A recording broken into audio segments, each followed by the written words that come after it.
Hey everyone, today I wanted to touch on how to make a handle for your ferro rod. If you're not familiar with a ferro rod, it is a fire starting device used in the outdoor industry to throw sparks. It's a mixture of magnesium and other metals that will combust with oxygen. You would take the back of your knife and you would scrape down and throw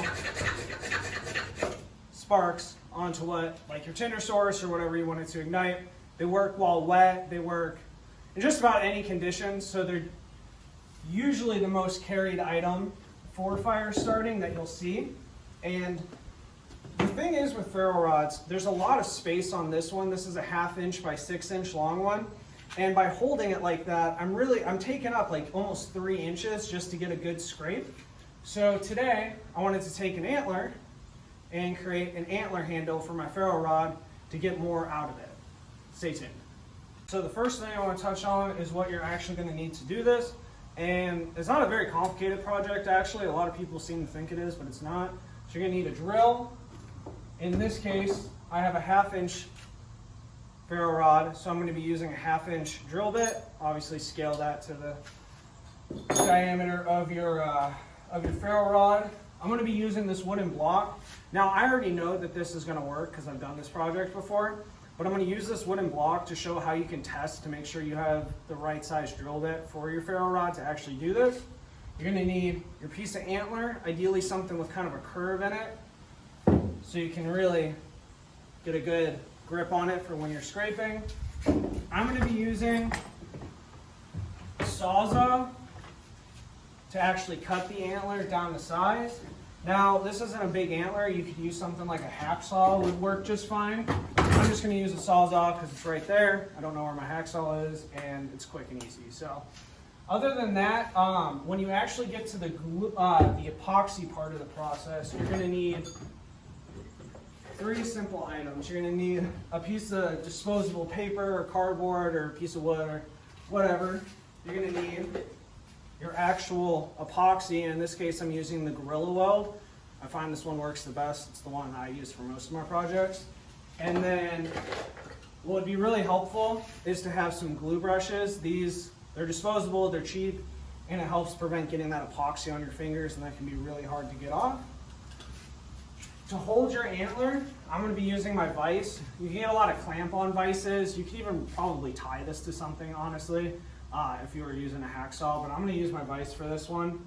And that's all you're going to need, so let's get started.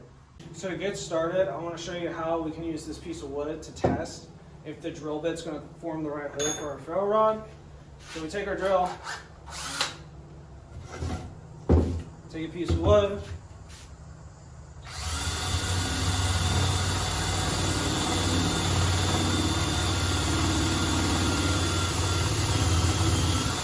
simply drill down a bit into it, blow out the excess, shake it off. Take our ferro rod, we put it inside. We want to make sure, like if we were to shake this around and move it, it's not coming out, but we also want to make sure it fits in completely where all of the edges of the ferro rod are completely engulfed. So by doing that, we'll know for sure that we're not going to waste our piece of antler by drilling too big or too small of a hole. Alright, so now that we got that done and we know that our drill bit is going to work, I'm going to cut this antler size. It's actually already been cut because I have a different plan for this antler, but I think this is a cooler project. I'm not going to be cutting too much off. I'm just going to be cutting this, I don't know, 1/4 inch off here. I'm going to eyeball it because I want to have at least about 1.5 inches for the ferro rod to insert into the antler so the epoxy holds and it has a good strong base in the handle. I don't need to drill too far into it, especially because this antler is curved. I don't want to drill out or create a weak spot. But I'm going to be drilling off this top little piece here. So I'm going to put it in the vise.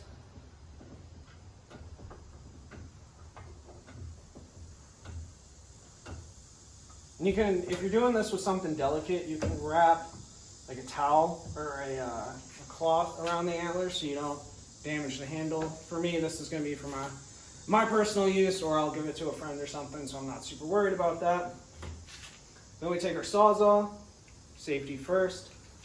And I use a 6-inch wood cutting blade for this. I find that wood cutting blades work the best on antler, at least in my opinion.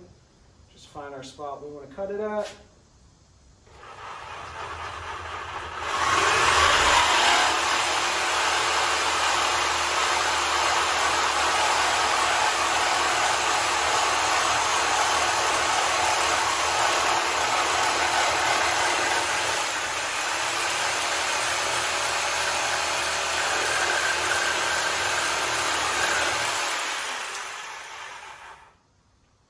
Perfect. So we want to unplug that. Then we can take this little piece off here, and that will make a very, very nice button. We could even cut that in half again and get 2 buttons out of this. So now we'll take our antler out. And it wasn't really damaged from the vise either. And that's about the size handle I wanted, so I'm pretty happy with that. So now we're going to get to drilling. All right, so now that we have our antler cut to size, I'm going to put it real secure in the vise here. It's pretty imperative it does not move on us during this process. Make sure our drill bit's nice and tight as well. Again, I'm just eyeballing this. I'm sure you could find the diameter of this if you wanted to. I just don't feel like doing that. I'm just going to make sure I only want to go about an inch, maybe a little more into this. And remember that there's a curve here, so I don't drill out the back or drill one side too thin. And I apologize if I cut off a view here. I'm going to do my best to stay out of the way, but also not mess this up.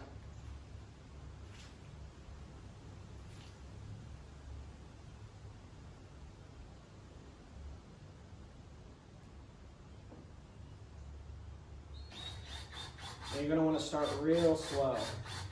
It's better to find a mistake early on before you get too far into it.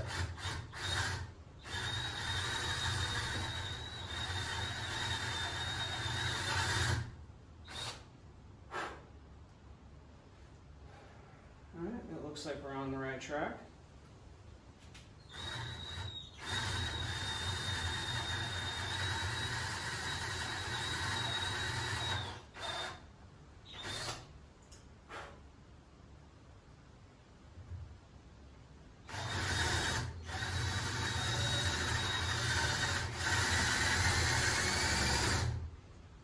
And that's another thing too, we don't want to go too fast because you can heat up your antler to make it brittle.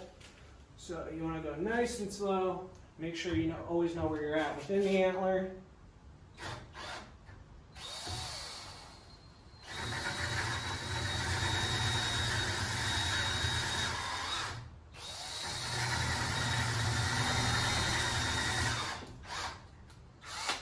If you see me getting stuck, that's because I got a very slow rotation on this drill bit, because again, I don't want to make a mistake at high speed and not be able to fix it. Which is no big deal, all you have to do is pull it back out and put it back in.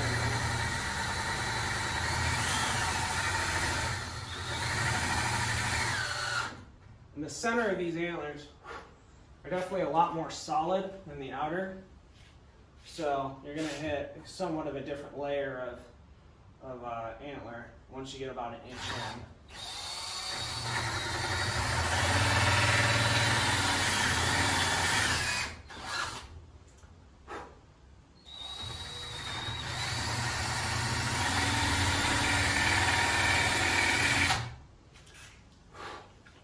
That may be enough.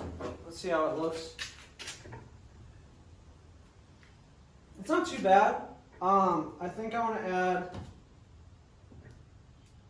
probably another 1/3 of an inch.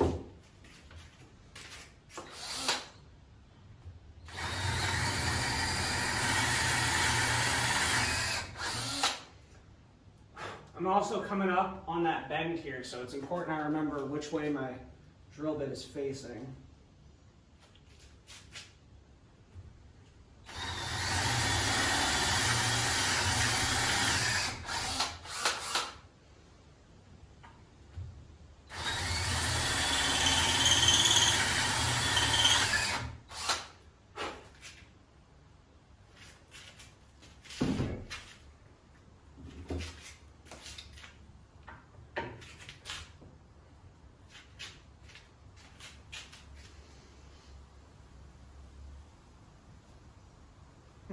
I think I'm going to add just shy of a quarter of an inch more. Sorry about that. My phone fell off the camera stand there. So, like I was saying, I was going to add probably just shy of a quarter of an inch more, very carefully.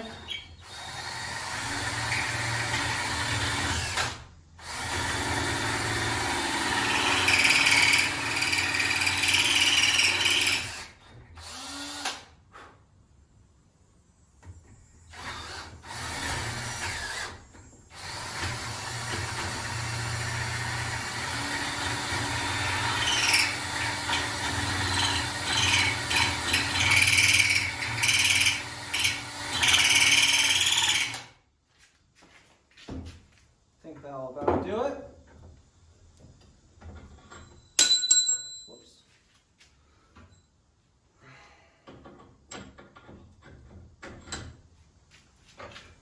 I need to replace the nut on that. But as for this, I apologize. I didn't realize how bad the lighting was there. I think it's adjusted now pretty well. But to give you a better picture here, you can actually see what this final product's going to look like, and we're going to move on to the epoxy step now. Alright, so now we've moved on to the epoxy step. The epoxy step is probably the easiest step in the sense of just what you need and the materials involved. The thing is with the epoxy step, it's the easiest to mess up, and once you mess it up, you really can't salvage that piece of antler that the epoxy's on. Doesn't really come off, or at least without completely destroying your product. As well with your ferro rod, these aren't necessarily expensive, but they're definitely not cheap either, so you don't want a bunch of epoxy on it. So it's something you want to do right the first time. So try to be careful, make sure you're not in a rush, things like that. So what we're going to do is simply take got our Gorilla Wear, and the instructions call for puncturing the lids. And watch out, that's pretty eager to hop out of there. And less is more with this too. Try not to pour too much out and put the cap on right away so I don't have a mess or a bunch of wasted epoxy.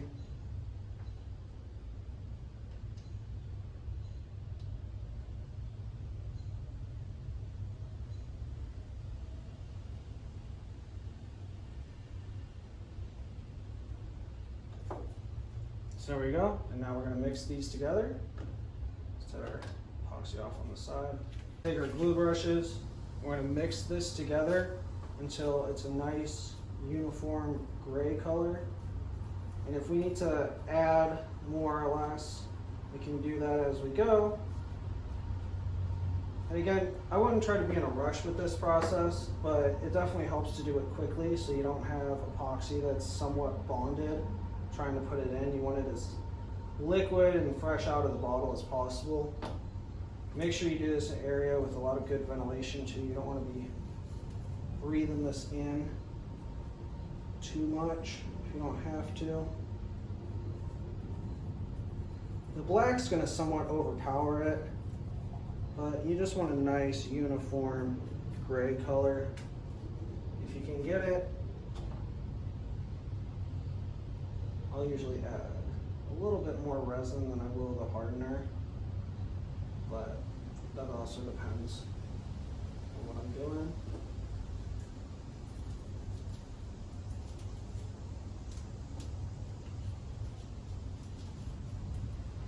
Alright, so you probably don't want to use your mixing brush for the actual project itself, because you're going to get, the mixing brush tends to get hardened up and not ideal for moving things around.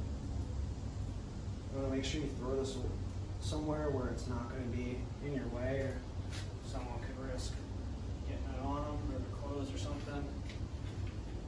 Actually, I think I'm going to use a tinier brush. Try to keep a good number of brushes near me. So now I'm going to simply paint the inside of this with the epoxy. Try to be as careful as I can not to get it on the outside of the antler. If I do get it on the outside, I try to get it on the outside facing me so I can sand it off pretty easily. And I'll almost like scoop it in there a little bit. Try to get a nice glob of it inside of here and really get it painted around. And after I do that, I'll set the antler inside the vise.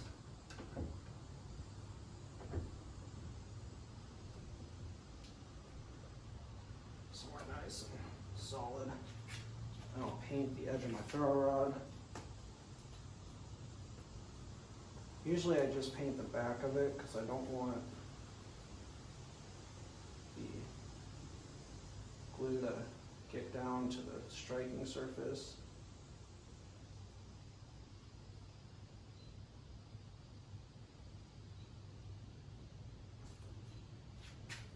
Set that back here.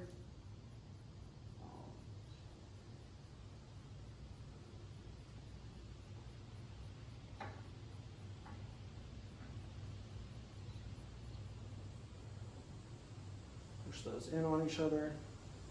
Set it down nice and tight. I'll take a funnel brush and I'll try to edge the side of it. Make sure there's no epoxy riding up.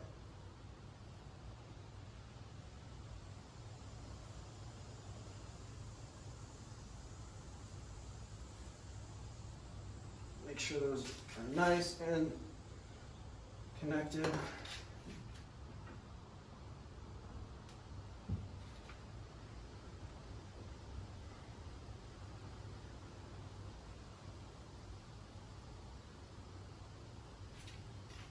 And now it says you need to clamp them together. I tend not to do that. I'll let it sit like this usually, and it's usually strong enough to hold these two items together pretty easily. Yeah, so now we wait. I'm gonna wait about 10-20 minutes before I play with it, and you're gonna need a full 24 hours for it to technically cure. So I took it out of the vise. We got our finished product here. It's a nice sturdy handle, no wiggle, nothing like that. You know, you shake it around, hit it, it's not gonna come out. These bumps add a lot of nice texture to it. Like if you were to hold this, if this part was wet, and that's the majority of the time I would use a ferro rod. And see how it holds up to some spark throwing.